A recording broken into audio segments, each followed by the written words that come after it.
Today I'm going to give you 3 ideas of things to do in the Uvita Ballena area, starting with the famous Neuyaca Falls. These emblematic waterfalls are located on the outskirts of Dominical, on the way to San Isidro del General. You have the option of being taken from the entrance with 4x4 vehicles or taking the walk until you reach them, which is not that long. If you are relatively on a good shape, it is nothing out of this world. And also the scenery along the way is wonderful. As you reach the falls, the gravel road becomes properly marked cement paths that connect between the 2 falls and a viewpoint.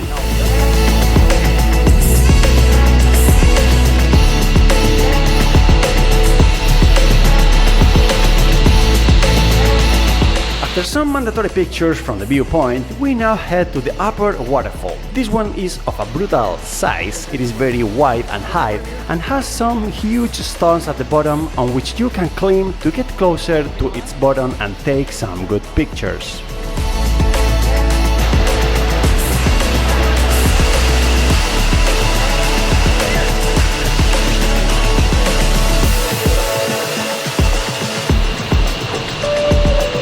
This day I didn't film anything at the lower waterfalls because there were a lot of people, and since I had already been there and have shots from the other time, I'm showing it to you with them. The good thing about the lower waterfall is that you can go in for a refreshing dip, unlike the one above, which you cannot go in. And also in the one below, you can even climb to some parts to jump into the water, even from behind curtains of water. That is very cool.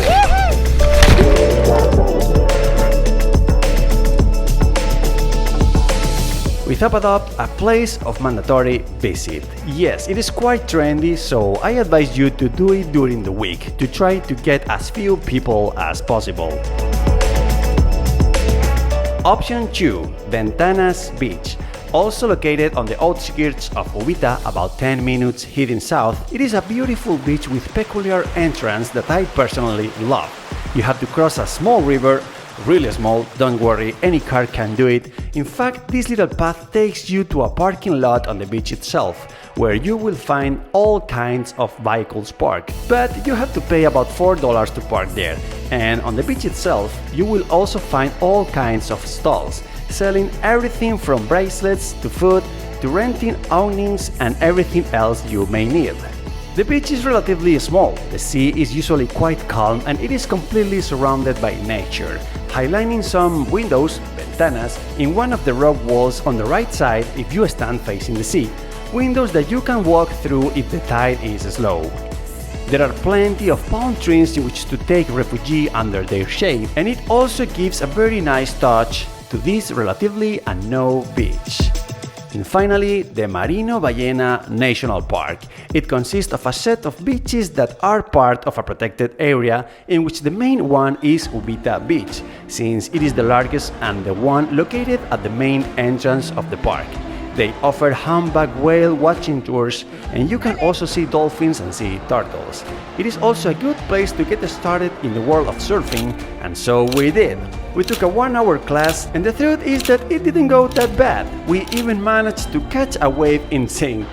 But the most notable thing, the manta rays that began to cross the waves as the sun set, passed us very close. Impressive. Without a doubt, an experience worth living.